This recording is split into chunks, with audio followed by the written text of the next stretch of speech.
Hello and a big warm welcome to the channel. First of all, my name's Brad and what you see behind me is my veg plot. So in this video I'll give you a bit of a rundown on how I acquired the plot, and then we'll go on a tour. I'll take you for a walk around, show you what I've got going on and what I plan to do in the future. This is not a standard allotment plot on an allotment site. Basically, I'm a landscape gardener, have been for about 15 years, and one of my customers kindly offered to let me use a little piece of his land to start a vegetable garden. So that's what I did.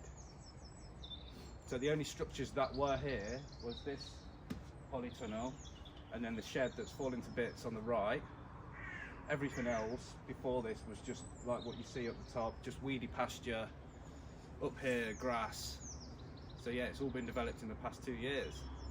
When I got the urge to start growing vegetables and becoming more self-sufficient, away from the system, away from the shop bought stuff, I obviously started on YouTube watching hours and hours of content, and then I stumbled across a person called Charles Dowding. You might be familiar with him. So a lot of what I do here has come from his channel, because I think it's such a great way to garden, like with no dig, the compost systems, hotbed. There's a lot of things that I do that are similar to him. So without further ado, let me show you around my little slice of heaven. So starting off at the front of the plot, we have the small Cader house. It's basically like a small polytunnel, but instead of having polythene edges, it has a bubble wrap. And if we look inside, we have the first of my early sowings.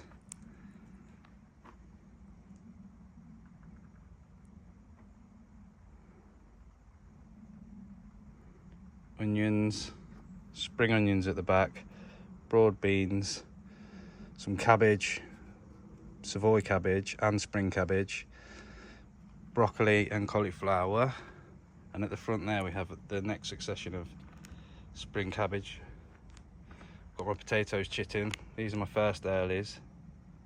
I'll put these in containers and start them off in the polytunnel to have some super early potatoes. Beetroot, bit patchy. That was some old seed, so I might do another tray of beetroot.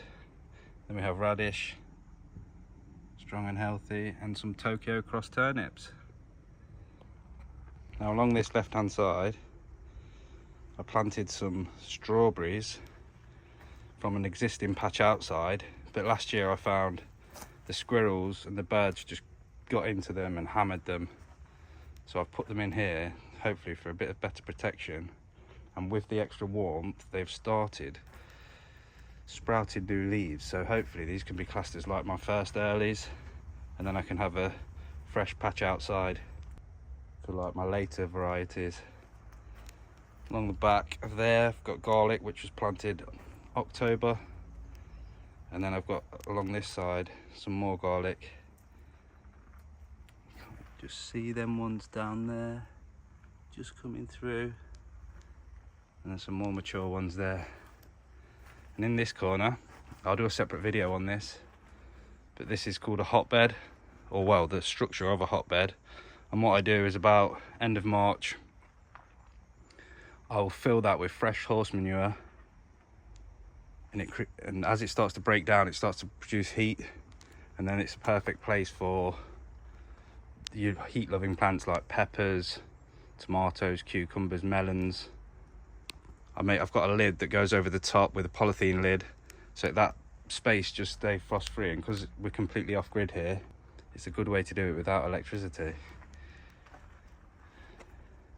So in here, I plan to have peppers down the middle, peppers down this side. Along the back of the left-hand side in the back, I have aubergines.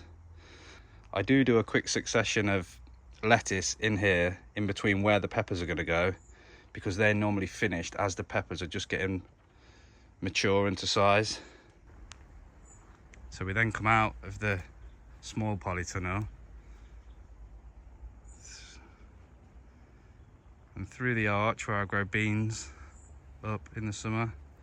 2 new beds left and right, which have not had anything planted in. I just put a cover crop in them, and I've put compost on this one because that's where I plan to put potatoes. That compost is the leftover from last year's hotbed, so it's a bit lumpy and anaerobic, but it'll soon break down and the potatoes will love it. Then we come up to the main garden. There's 9 beds here, 5 meters by 1.2. All no dig. Compost mulch on top of the soil with wood chip paths. But I will put some fresh wood chip once I've done the rest of the borders. I'll make a video on me mulching the borders. I do leave a foot or so at the front and at the back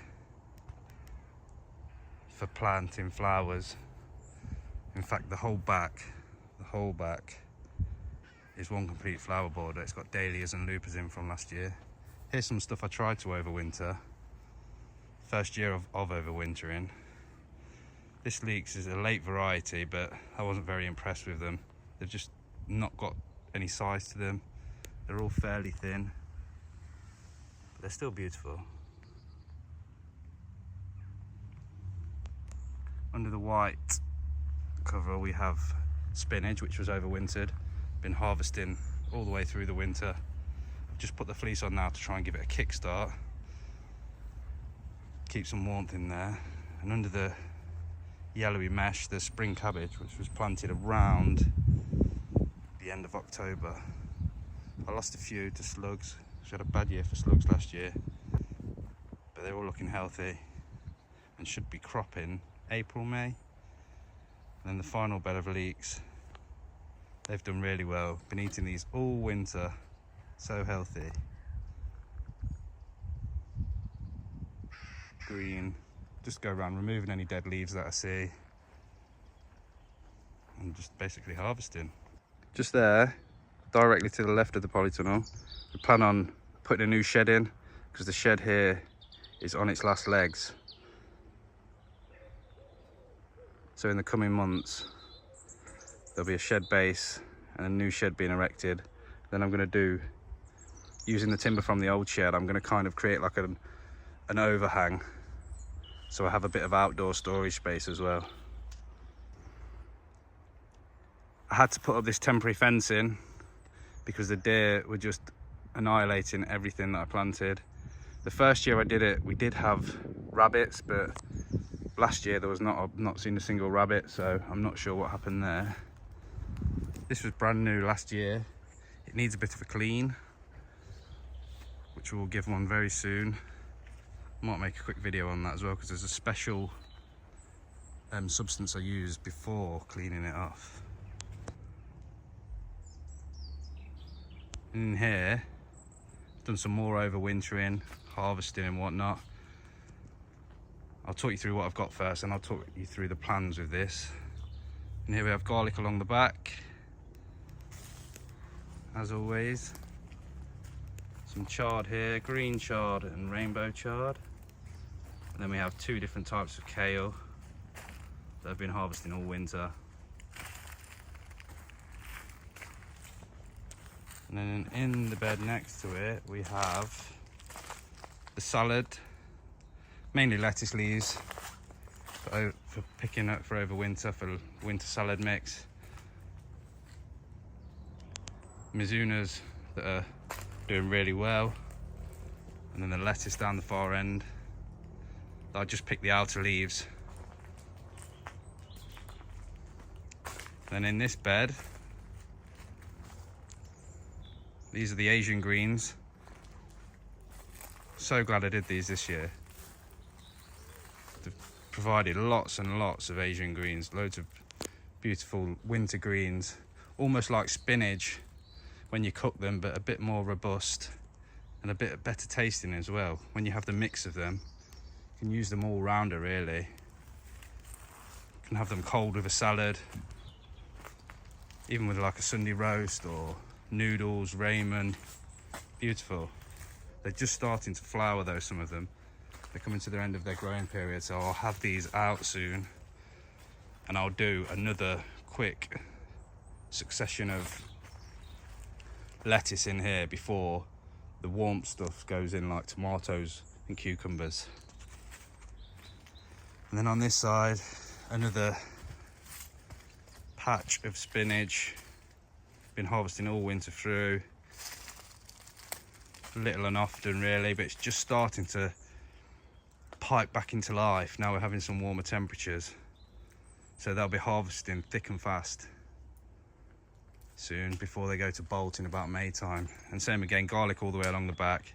In these two central borders there's garlic down the middles, so they will stay in even when I plant the tomatoes and cucumbers. I normally have melons down either side and then alternate these two beds with tomatoes and cucumbers. With it being such a big space, I only marked out and set up that bottom half, whereas this year I'm going to have both halves. I'm going to set up this year, so I'll make a video on me making these beds and marking it all out and how I do it with the cardboard and compost, no dig style. Just some storage. Still onions from last year, still eating them. Beehives, because I have a beehive that I moved in last year. With the second half of the polytunnel, this year I'm definitely going to get it marked out and get some beds in here.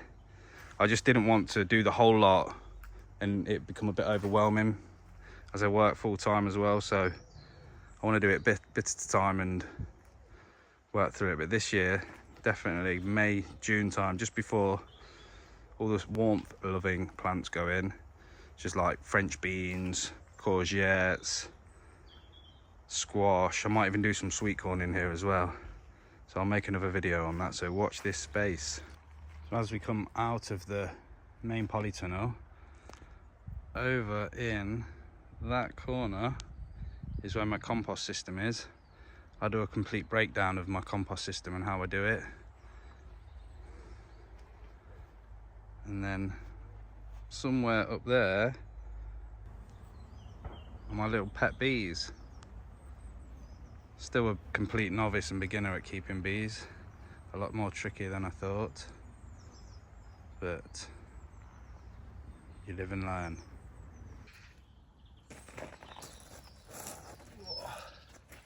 Well guys, that's a wrap.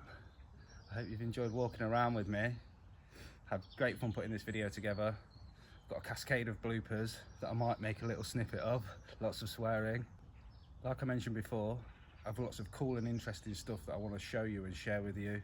So I'm looking forward to making them and creating them. I do have children, so no doubt see them getting their hands mucky and getting stuck in as well. Any questions are more than welcome. I'd love to hear your feedback on the first video. Please drop it in the comments. Ask me anything. I'll try my best to answer them. But most importantly, spring is here. We've made it through the winter.